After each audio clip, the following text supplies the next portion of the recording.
that warrants be drawn from the treasury for the same. I second that motion. We have a motion and a second to pay the bills. Any discussion on the bills?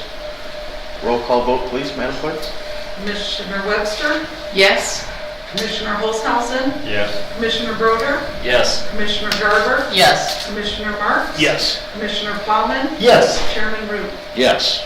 Bills are approved for the month. All right, at this time, we'll move into the opportunity for the public to address the board.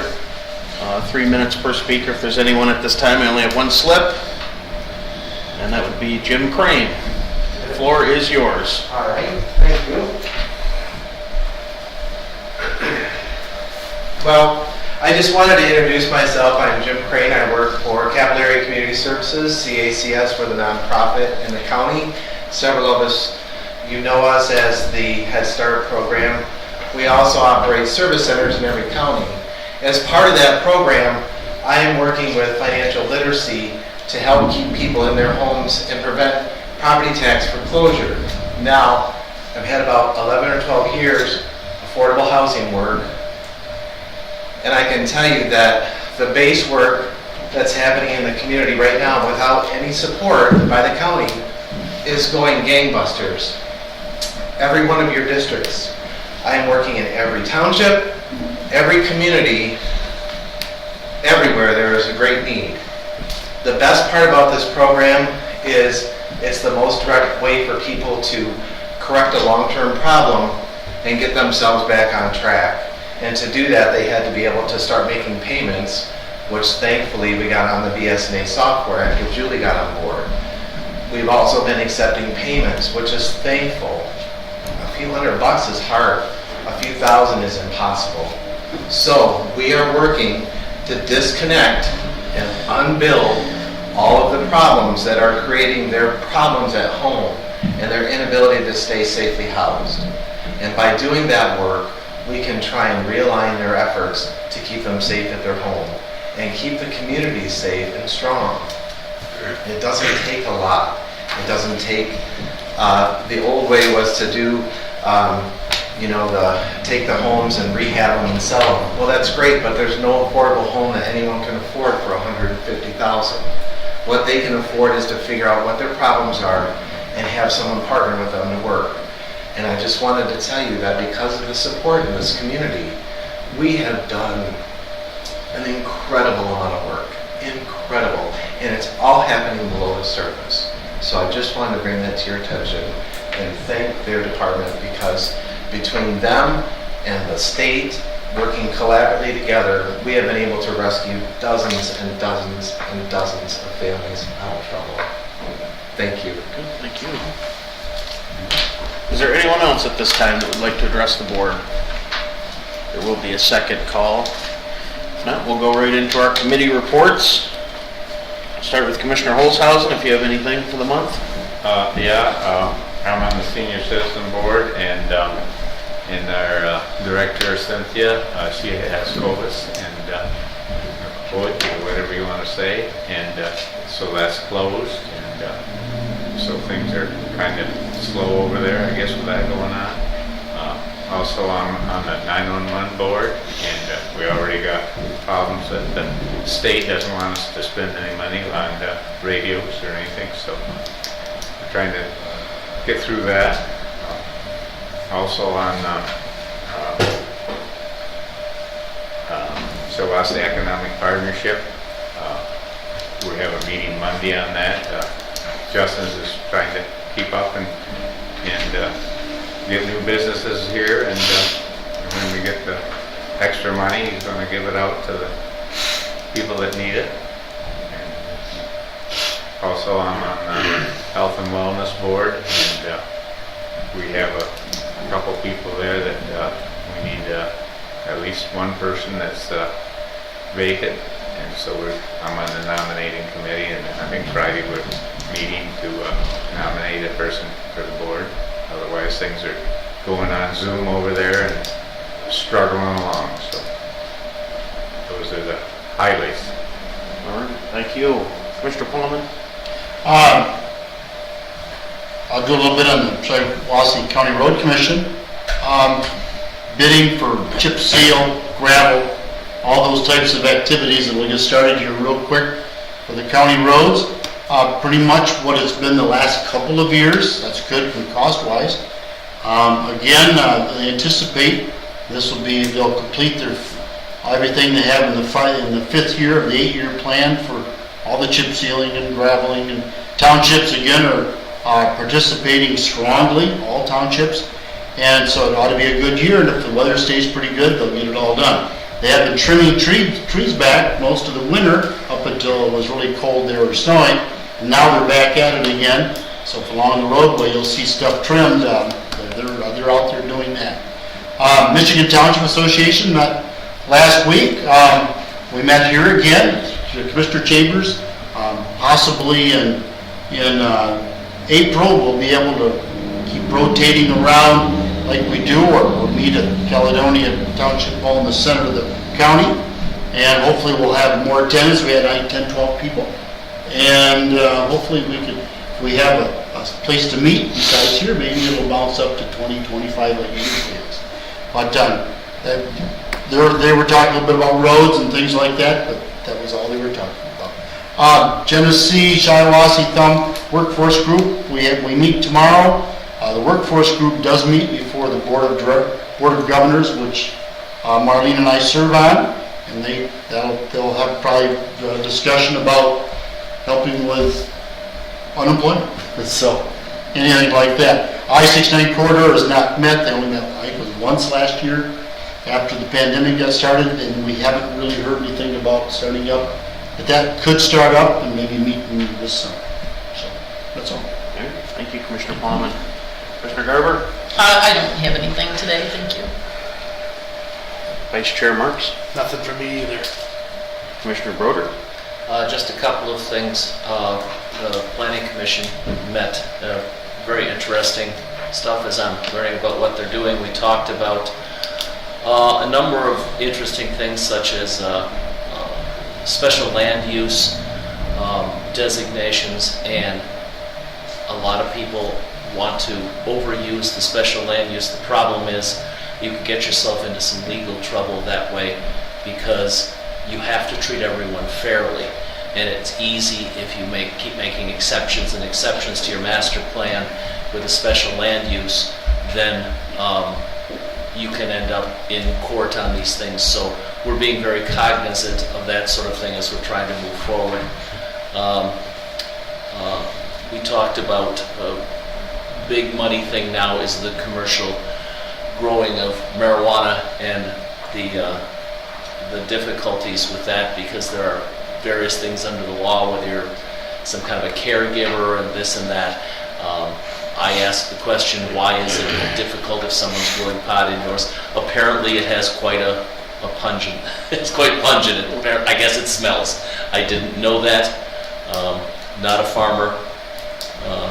Not even sure which end of the hoe goes in the ground, but that was explained to me. I think the biggest thing I wanted to bring to the attention of this group, because I represent, not myself, but I represent the commission on the Planning Commission.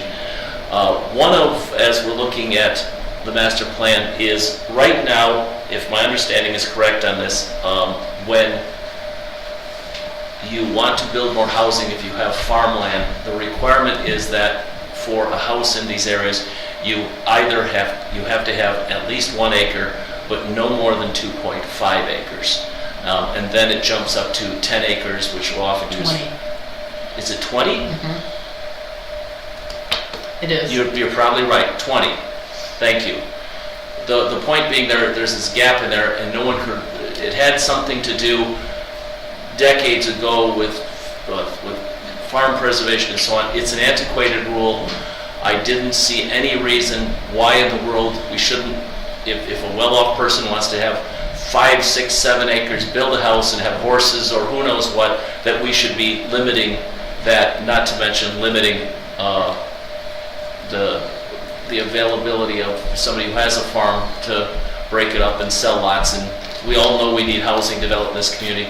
So I think we're moving toward, with more discussion, perhaps dropping that rule. If anyone disagrees with that, if I'm missing something, please feel free to talk to me about that. Although I will miss the next Planning Commission meeting because I'll be on vacation.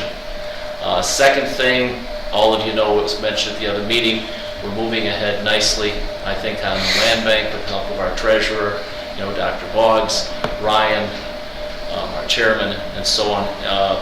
There are others working on this. It's been a pretty great thing. I'm very upbeat about the possibility of having a land bank probably this year. And that's all. Thank you, Commissioner Broder. I do have a question. I don't know if you'll know, because I've been getting some questions on the marijuana. Who enforces it?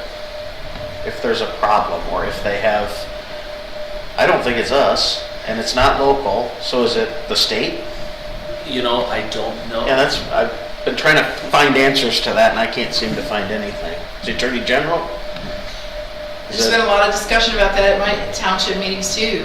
Rush Township has a big issue. They have an ordinance, Yeah. but who's going to come out and enforce it? It's not happening. Especially when it's inside, and there are questions about, again, apparently certain individuals are allowed to grow rather a significant amount, and what happens is somebody will put up a barn and they'll say, well, we have 6 different individuals in there growing, and you end up with effectively a commercial operation, and the neighbors complain when, It won't make anyone feel better, but these are problems that have been circulating for a while, and they were foreseen, and it's a problem all across the state. There really aren't any good answers. If you look at what different communities are doing, it's this very sort of patchy or SATS answer, and it really depends on which county, which municipality you're in at any given time. So I think we need more, and it doesn't help that this is all still illegal at the federal level. So you get into all these very tricky situations where municipalities maybe want to allow it, but it could impact any money that has federal ties or strings attached to it. It's just a mess. It's just a mess right now. Yeah, it seems like it. and I'm sure Ryan can speak to this better than I can, but what I'm understanding is one of the difficult things in doing these plannings is you have to be both even-handed and reasonable, or you end up in court and it gets to be quite a mess. So definitely challenging. Well, thank you, Commissioner Broder. Commissioner Webster? Just a couple quick things. VAAA, sort of the big news from VAAA is that for the second year in a row, Senior Power Day is canceled, and that's been a really huge event with several thousand seniors from the 3 counties attending, and vendors there, and connecting seniors to resources. And the VAAA board and director really wrestled with how to do it safely this year, but it's just not going to be feasible, so it's not happening. The other, probably bigger thing is that today the Community Corrections Advisory Board met for the first time in several years. Thanks to Dr. Boggs for coming over and participating in that. It was great to have him there because this is kind of a new start, but we're on a really short timeline because the grant, in order to be funded for the fiscal year 2022, is due on May 1st. So we're actually going to be meeting every couple of weeks to try to get everything done. But in April, we'll be bringing to Public Safety and Courts Committee the resolution that is kind of statutory that you have to submit in order to create a CCAB and submit the grant. And then also we'll be filling in our roster of board members. Because the board hasn't met in several years, several of the people who have served there before just aren't available or are no longer around to fill those positions. And so we're working on, as a board, bringing a list of names to recommend to this board. And those will need to be approved in April because all of that has to be submitted with the grant application in May. So these programs are programs similar to what Judge Stewart talked about last night. In fact, there was a chance that part of our grant request will be to get more of those tethers that he talked about. The CCAB is about treating offenders in the community rather than through incarceration. Through the Michigan Department of Corrections, trying to lower our prison commitment rate and lower the recidivism rate, the number of people on probation who reoffend to have probation violations and then go to prison. So the circuit court staff is really energized about writing this grant, and we have community members plugging in, and so we'll be looking forward to getting it done on a really short timeline. So that's all I have. Oh, I have a question. Similar to marijuana enforcement. I got a call from a constituent today who wanted to know, there's a state law about election signs coming down within 10 days of election. There's still a lot of election signs up. Who enforces that? The clerk? I would have to then contact, depending on the violation, well, it's now a time thing, and talk with the prosecutor. Okay. So contact the prosecutor or contact you? Contact me. Okay. And just FYI, because I know this has come up in the city of Owasso, and I've talked to a few people about it, and while, yes, you can't have temporary signs, you couldn't just say political signs, temporary signs. Right. They're still justifiably afraid of it. They're afraid of the enforcement and what happens, Sure. the freedom of speech issues and all of that, so it's a difficult thing. Yep. I thought they did away with it. I thought they did away with election signs, and, because it used to be you couldn't have them out till 30 days before an election, you couldn't have them out before, in the primary it was maybe 60 days, and in general it was 30, and then they were supposed to be down like 3 to 5 days after the election, but then I had heard if I wanted to put a sign out in January for the election at the end of the year, I could. It depended on the election, and for communities, usually it's a gentleman's agreement for local elections and things like that. Okay. So I know there are local ordinances that also restrict on certain political signs, at least in cities, because you can place time, manner, and location restrictions on it, but you can't place message restrictions. And I think that was the change that happened, like Commissioner Broder mentioned it. They changed, I think it was deemed unconstitutional to say that you can't have a political sign out, so they changed it to temporary. If it's not a permanent, so yard sale signs, whatever, because political is a sort of squashing of freedom of speech, but you can say temporary signs, which is usually also political signs. But any enforcement of that goes through the clerk's office with regard to political signs, and then she has to work with the prosecutor to have for enforcement. That's the same thing that happens when you have signs that are non-conforming with the election law standards, like perhaps you have, you forgot to put paid for by the committee to elect on there. The county clerk is responsible for enforcement of those. Thank you. That's all I have. Dr. Boggs, so whether you're talking a marijuana growing or political signs, I think as far as townships, there's really no enforcement arm of any ordinance, is there? There are county ordinances that apply to them, and if they let us do their zoning, then we are the ones that are probably supposed to be enforcing it. So yes, county ordinances, but if they make a township ordinance, will the county enforce the township ordinance? So then who enforces township ordinances? Well, the township has to enforce their own ordinance if they pass their own. Right, and they don't, because they don't have an enforcement arm. Yeah. We can always pay, and we can enforce it for them through a subcontract. Because Pete in zoning would do that. I think we probably don't want to get in the enforcement of telling people what they can and can't put in their yard and when and for how long. No. We certainly don't want to be doing that. I got a little, I see I live on Easton Road, I see dozens and dozens of no solar signs up. Are they the same as political or not? Is that something different? Well, They they're can't put them up, temporary. or they got restrictions on it? I'd say that's political speech. Huh? I'd say that's political speech.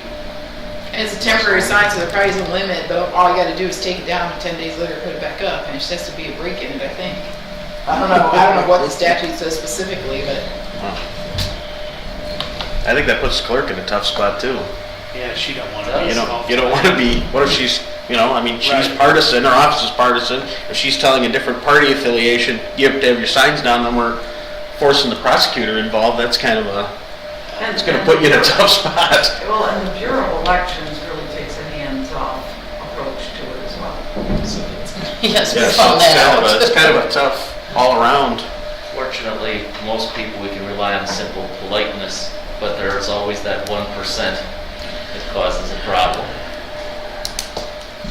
It's just kind of rude to leave the political signs out in February. It adds a little color to the landscape. Come on,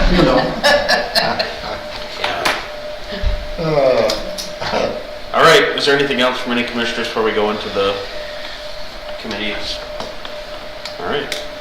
Vice Chair Marks, your economic and physical development report. Thank you, Mr. Chairman. At this time, I will move to approve the release of funds under the 2021 Emergency Home Repair Program. Support. We have a motion, support from Commissioner Plowman. Discussion on this. Do a roll call vote. Commissioner Holzhausen, Yes. Commissioner Broder, Yes. Commissioner Garber, Yes. Commissioner Marks, Yes. Commissioner Plowman, Yes. Commissioner Webster, Yes. Chairman Root. Yes. Motion approved. All right, now I'll move to approve the PA 116 farmland agreement application for Mrs. Margaret Gross for the following property, 10467 Johnstone Road, New Lothrop. Support. Motion and support on this. Any discussion? Another roll call vote? Commissioner Broder, Yes. Commissioner Garber, Yes. Commissioner Marks. Yes. Commissioner Plowman, Yes. Commissioner Webster, Yes. Commissioner Holzhausen, Yes. Chairman Root. Yes. The motion's approved. Mr. Chair, I move to accept and place on file the 2020 Register of Deeds annual report as presented. Support. We have a motion, support Commissioner Holzhausen. Discussion on the report. All those in favor of putting it on file, say aye. Aye. All opposed? Motion's approved. Finally, I move to approve the minutes of the March 8th, 2021 Econ and Physical Development Committee meeting. Support. The motion, support Commissioner Plowman. Discussion on the minutes, corrections. All those in favor say aye. Aye. All opposed? Those minutes are approved. Mr. Chair, that completes my report. Thank you, Vice Chair Marks. We'll move to Finance and Administration, Commissioner Plowman. Thank you, Mr. Chairman. I move to accept the agreement to extend the current service contract with NGT by 2 additional years at a cost of $7,500 per annum and authorize the board chair to execute the agreement and pay the 2019 invoice for $7,500. Second. We have a motion and second. Discussion on this. Roll call, please. Commissioner Garber, Yes. Commissioner Marks. Yes. Commissioner Plowman, Yes. Commissioner Webster, Yes. Commissioner Holzhausen, Yes. Commissioner Broder, Yes. Chairman Root. Yes, motion approved. I move to eliminate the Exhibit 19 Youth Service Workers 5-step table and replace it with a standard 6-step table with all youth service workers reach step 5 this year. Second. Motion, second. Discussion. Another roll call vote, please. Commissioner Marks, Yes. Commissioner Plowman, Yes. Commissioner Webster, Yes. Commissioner Holzhausen, Yes. Commissioner Broder, Yes. Commissioner Garber, Yes. Chairman Root. Yes, that motion's approved. I move to approve the annual BSNA software renewal invoice in the amount of $29,947 from General Ledger Account 101-266-948.010 Maintenance and Support. Second. We have a motion and a second. Discussion on this motion. Roll call again? Commissioner Plowman, Yes. Commissioner Webster, Yes. Commissioner Holzhausen, Yes. Commissioner Broder, Yes. Commissioner Garber, Yes. Commissioner Marks. Yes. Chairman Root. Yes. Motion approved. I move to approve the invoice totaling $8,440 for the paper cut software and associated hardware and direct administration to track printing for cost allocation. Second. We have a motion and a second. Any discussion on this? Roll call vote, please. Commissioner Webster, Yes. Commissioner Holzhausen. Yes. Commissioner Broder, Yes. Commissioner Garber, No. Commissioner Marks. Yes. Commissioner Plowman, Yes. Chairman Root. Yes. Motion approved. I move to approve the minutes of March 8, 2021 Finance and Administration Committee meeting. Second. A motion and a second. Discussion, corrections in the minutes. All those in favor say aye. Aye. All opposed, same. Those minutes are approved. Mr. Chairman, that concludes my report. Thank you, Commissioner Plowman. We'll move to Public Safety and Courts, Commissioner Broder. Thank you, Mr. Chairman. I move that we approve the resolution against the proposed legislation for 911 fee diversion. Second. We have a motion and a second. Discussion on this. Hopefully all are support. We're all seconding this. Yeah, all right. All in favor say aye. Aye. All opposed? Resolution's approved. I move that we approve the proposal from Cleveland Contracting LLC for work on the jail not to exceed $50,000, $40,000 of which is for materials and $10,000 of which is for labor. Second. We have a motion, support, we'll give that one to Garber. Discussion on this. Roll call vote, please. Commissioner Holzhausen? Commissioner Broder? Yes. Commissioner Garber? Yes. Commissioner Marks? Yes. Commissioner Plowman? Yes. Commissioner Webster? Yes. Chairman Root? Yes, motion's approved. We moving on the second floor, or what's going on? Prosecutor's office. Gee whiz. I move that we approve the contract with Pitney Bowes for a new postage meter in the Sheriff's Department and authorize the board chair to execute the necessary documents. Second. The motion and the second, discussion on this. Roll call vote, please. Commissioner Broder? Yes. Commissioner Garber? Yes. Commissioner Marks? Yes. Commissioner Plowman? Yes. Commissioner Webster? Yes. Commissioner Holzhausen? Yes. Chairman Root? Yes, that motion's approved. I move that we approve the appointment of Joan Lothridge for a 6-year term on the Shiawassee County Jury Board beginning May 1st, 2021. Second. Motion, second, reappoint Joan Lottridge. Discussion. All those in favor say aye. Aye. All opposed? That motion's approved. I move we approve the minutes of the March 9th, 2021 Public Safety and Courts Committee meeting. Second. Motion, second. Discussion on these minutes, corrections. All those in favor say aye. Aye. All opposed? These minutes are approved. That concludes my report, Mr. Chairman. Thank you, Commissioner Broder. We'll move to Health and Human Services. Commissioner Garber. All right, I would move that we approve the minutes of the March 9th, 2021 Health and Human Services Committee meeting. Second. Motion and a second. Is that all of them today? Yeah. Think Braden's hot up again today. Moving right along. All right, all those in favor say aye. Aye. All opposed? The motion's approved. Concludes my report. Thank you, Commissioner Garber. Vice Chair Marks, your committee of the whole report. Thank you, Mr. Chairman. I move to approve the minutes of the March 10th, 2021 Committee of the Whole meeting. Support. Motion, support on those minutes, discussion. All those in favor say aye. Aye. All opposed? Those minutes are approved. Thank you, Mr. Chair. That concludes my report. Thank you, Vice Chair Marks. The Chairman's report, I really don't have anything. I think we had our discussion on Monday about human resources I'm going to continue to look into.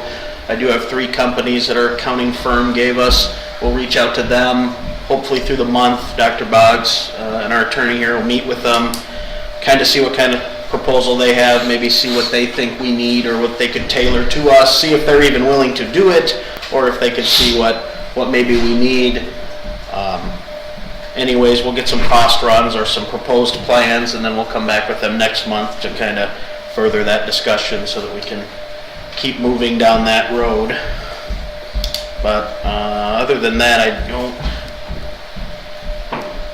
think I have anything else. So, Dr. Buggs, the floor is yours. Most of my update was given to you yesterday and the committee of the whole meeting. And 2 additional things, like Commissioner Webster said, I did attend the meeting this afternoon so that administration can provide support for any grant application that goes in as far as financing and funding and stuff that can come to the board. And finally, the only other thing is I met with the Humane Society this morning. We're working on updating their contract, which has expired a couple of years ago. And instead of going with a per animal fee, we're going to look at going with a flat fee for unlimited animals.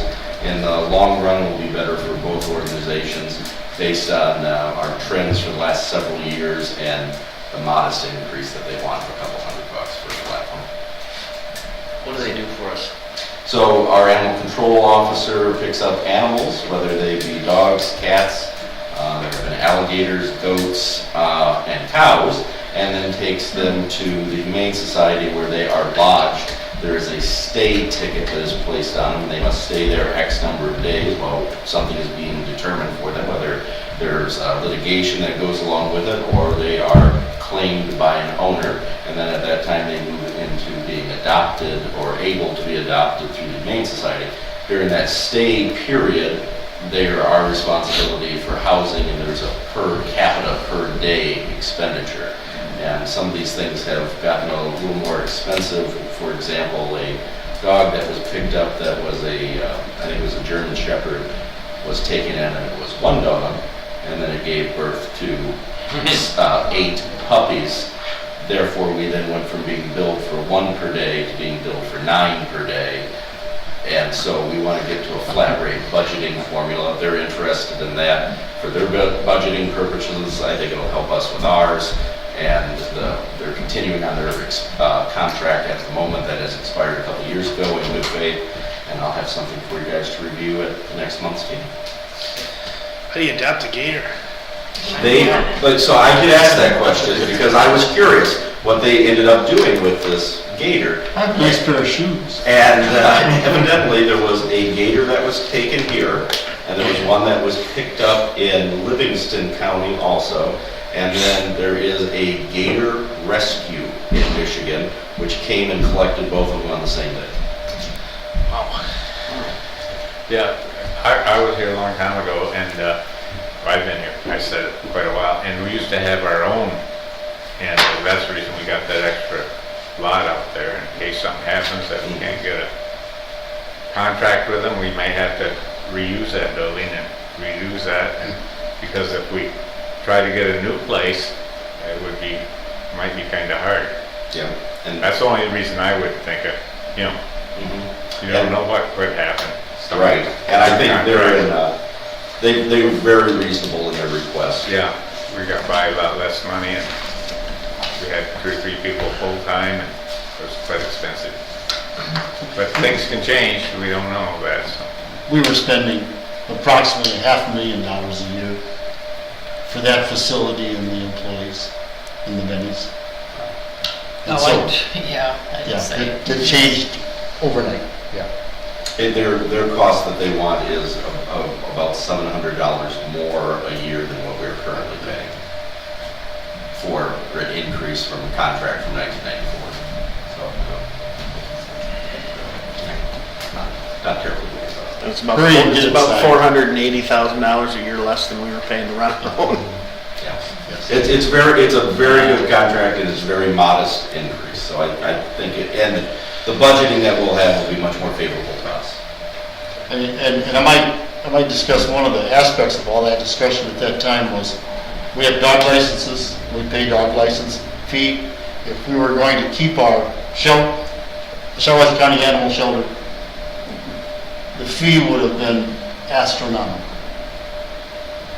Probably went from $10, $12, $15, whatever it is today, to $50, $60, $80, $100, depending on type of animal. What I did find interesting was that they don't limit their collection on our behalf to just dogs and cats. They will take anything, including the exotic, and find a way to house it. And our animal control officer has complete access to their building 24/7. All right, anything else, Dr. Boggs? No, that's it. Any questions for Dr. Boggs? All right, then we'll go to our last opportunity for the public to address the board. If the public has anything at this time. If not, we're going to go into an executive session on a land purchase. I would entertain a motion to go into executive session.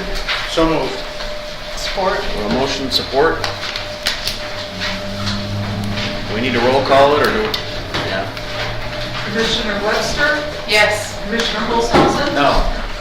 That's a surprise. Commissioner Broder, I like to have everything in the public. so Commissioner Garber, why didn't you? Commissioner Mark, Yes. Commissioner Plowman. Yes. Chairman Root. Yes. This time we'll go into closed